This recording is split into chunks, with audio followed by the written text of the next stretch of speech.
Yeah, that was one of the big attractions to us about this. It was doing a movie about the place we grew up in. Irony doesn't explain itself, and neither does Ethan Coen. For decades, he and his brother Joel have built a universe where nothing is quite what it seems. Action!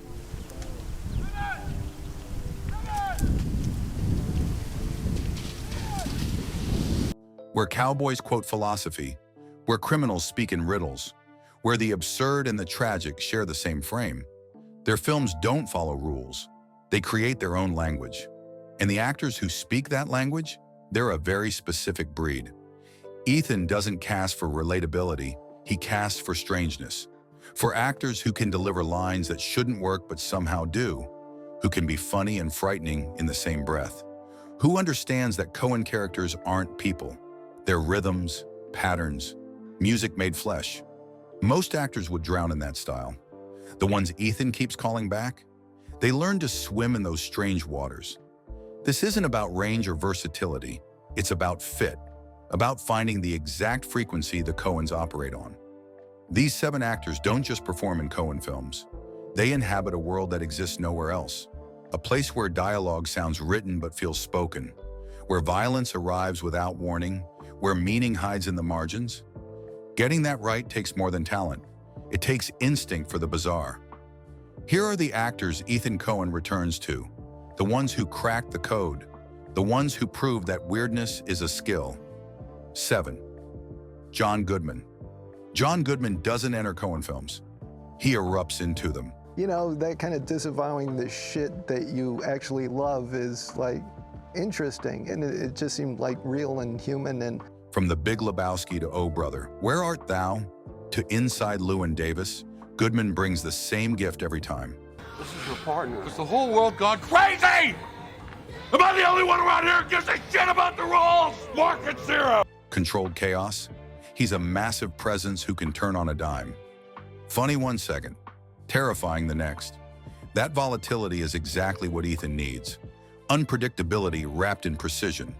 In The Big Lebowski, Goodman plays Walter Sobchak, a Vietnam vet living 10 years in the past, obsessed with rules, with honor, with Shabbos. He's absurd, but he's also dangerous. That combination is nearly impossible to play. Too much comedy and he's a cartoon. Too much menace and he's not funny. Goodman walks that line perfectly because he never winks. He plays Walter completely straight, believes every word. That's the secret. Ethan and Joel don't over-direct Goodman. They write the character and trust him to find the volume. Sometimes he whispers, sometimes he screams, but it always feels inevitable, like Walter could go nowhere else at that moment. Goodman has said working with the Coens is like playing jazz. You know the melody, but how you play it changes every take. They give him structure, he gives them spontaneity. What makes Goodman essential to the Coen universe is his ability to be pathetic and powerful simultaneously. He's not just the comic relief, he's the heart, the engine, the character who pushes everyone else into motion. Ethan understands that, knows that certain actors can carry weight that feels both ridiculous and real. Goodman does it without thinking. That's why he keeps showing up. Because in the Coen world, you need someone who can make the impossible feel natural. 6. John Turturro. John Turturro moves through Coen films like a strange bird. Twitchy, specific, unforgettable. in that, it was a movie written about one character, the fictional character, the centerpiece of the movie, who's in every scene, every frame of the movie. From Miller's Crossing to The Big Lebowski to Oh Brother, Where Art Thou? Turturro brings characters who shouldn't exist, but somehow do. I can't die! He plays men who live in their own reality, who speak in their own language, who makes you uncomfortable and fascinated at the same time. His Jesus Quintana in The Big Lebowski gets maybe 5 minutes of screen time, but people remember him forever. The purple jumpsuit, the tongue, the way he polishes that bowling ball like it's sacred. Turturro created an entire character from almost nothing. The Coens wrote the lines. Turturro made him mythology. That's what he does. Takes small roles and makes them massive through pure commitment. Ethan has said Turturro never questions the material, never asks why his character would do something bizarre. He just does it, fully, completely. That's rare. Most actors need logic, need motivation. Turturro understands that Coen characters operate on dream logic. They do things because the film requires it, because the rhythm demands it. Trying to make it realistic would kill what makes it work. What separates Turturro from other character actors is fearlessness. He's willing to look ridiculous, willing to make choices that might fail spectacularly. But in Coen films, those choices never fail.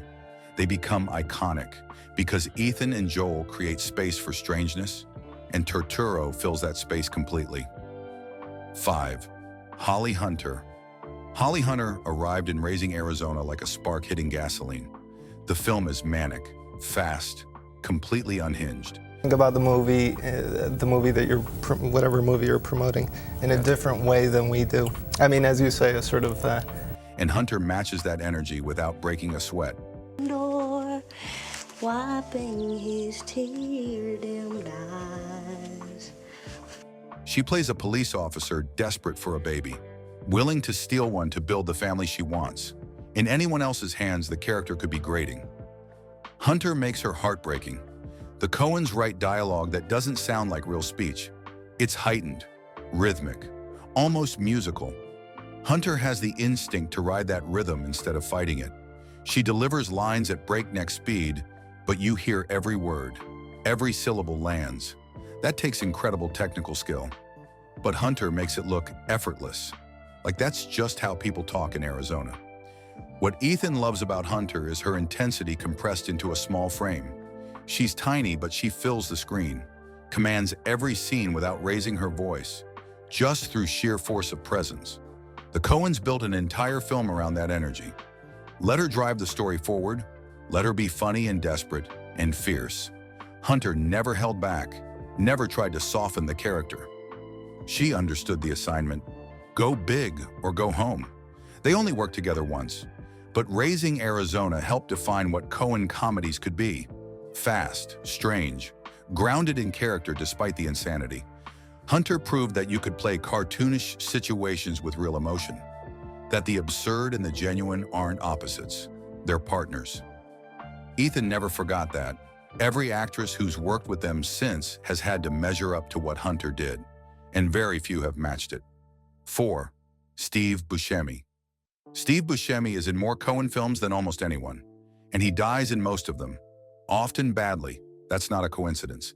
Mark we made about the way we go about writing as opposed to the way we go about producing the film once we're on the set.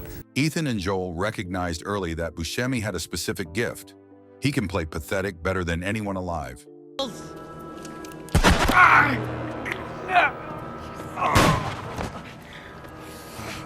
But he makes you care anyway. That's harder than it sounds.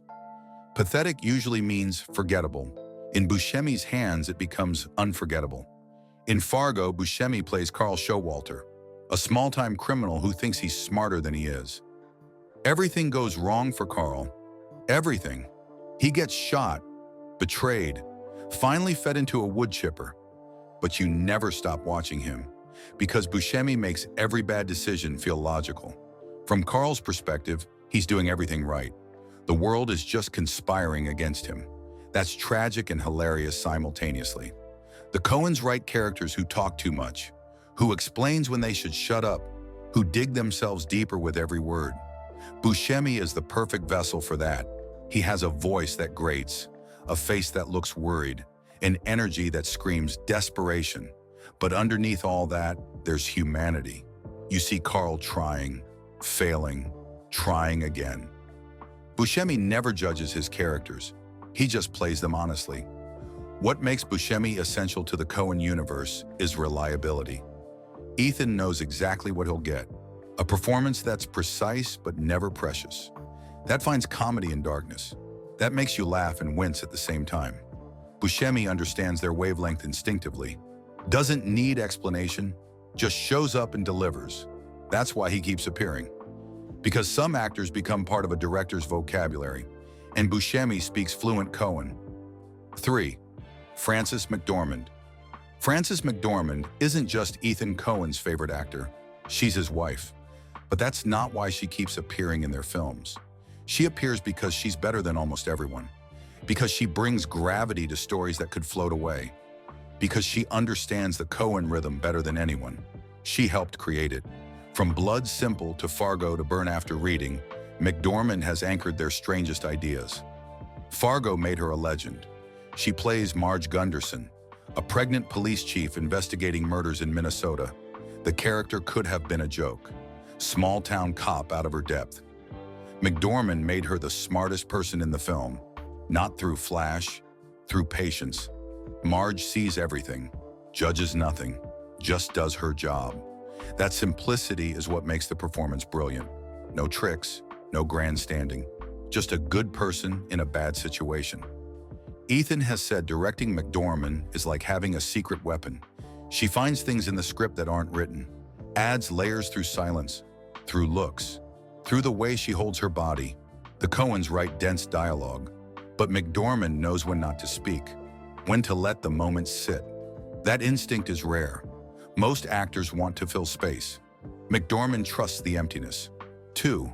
Jeff Bridges. Jeff Bridges made one film with the Coen Brothers, but that film became a religion. The Big Lebowski shouldn't have worked. A stoner mistaken for a millionaire.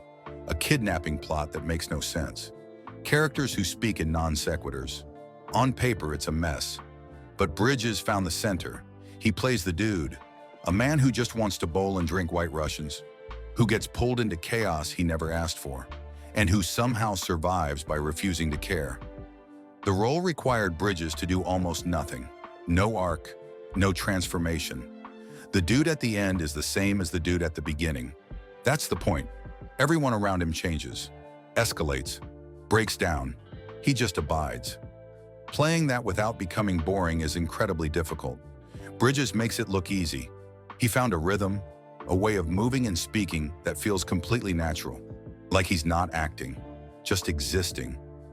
Ethan and Joel gave Bridges freedom they don't usually give. Let him improvise. Let him find the character's voice.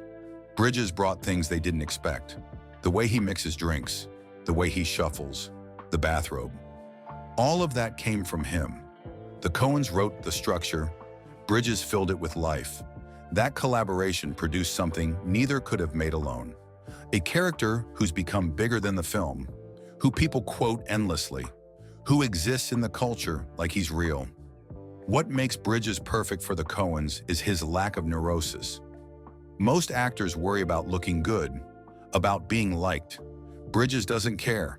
He makes the dude pathetic and noble at the same time. A loser who somehow won. That paradox is very Coen.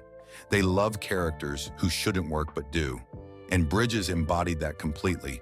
They've never worked together again, but they don't need to, because the dude is eternal, and that's enough for any career. 1. Oscar Isaac. Oscar Isaac appeared in 2 Coen films, Inside Llewyn Davis and The Ballad of Buster Scruggs. But it's Llewyn Davis that shows what Ethan values most. Isaac plays a folk singer in 1961 New York, talented but cursed. Everything he touches falls apart. Every opportunity vanishes. He's not a bad person. He's just unlucky. Or maybe he sabotages himself. The film never tells you, and Isaac never shows you. He just lives it. Llewyn Davis is a difficult character to like. He's selfish, defensive, prickly. But Isaac makes you understand him. I even sympathize with him, because underneath the armor is pain, loss, the grief of someone who had one moment of beauty and watched it die. Isaac shows that without explaining it. It lives in his eyes, in the way he carries his guitar, in the exhaustion in his voice. The Coens wrote a character drowning. Isaac showed you what drowning looks like. The film is structured around repetition. It ends where it begins. Llewyn is going nowhere, stuck in a loop. That requires Isaac to play frustration without resolution, to never give the audience catharsis. Most actors would cheat, add a moment of hope, of change. Isaac commits to the bleakness. He lets Llewyn be exactly who he is, a talented man destroying himself slowly. That takes courage most actors don't have. Ethan Coen doesn't look normal. He looks for the specific strangeness that makes a character breathe. These 7 actors found that frequency. played the music only they could hear, made the impossible feel inevitable. In Coen films, reality bends, and these actors bent with it. Who's your favorite? Drop your thoughts below, and subscribe for more explorations of directors who see the world sideways.